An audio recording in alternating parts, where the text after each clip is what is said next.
ஜெயம் ரவி அவர் யோகி பாபு வந்து கதாநாயகனாக போட்டிருக்காரு.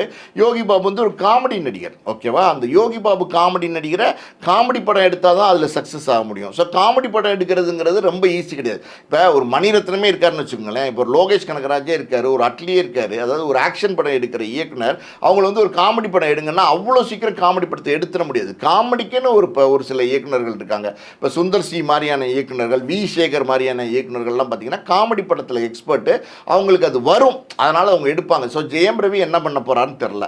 இன்னொரு படத்தில் பார்த்தீங்கன்னா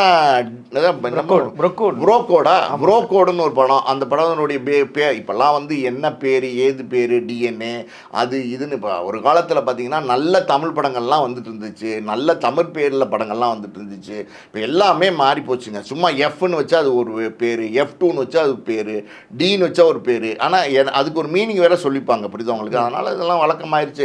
புரோக்கோட் அப்படிங்கிறது வந்து இன்னைக்கு வந்து கேட்கும்போது புதுசாக இருக்குது. எனக்கு தெரிஞ்சு பாண்டிச்சேரியில் வந்து புரோக்கோட்னு ஒரு பீர் இருக்குது.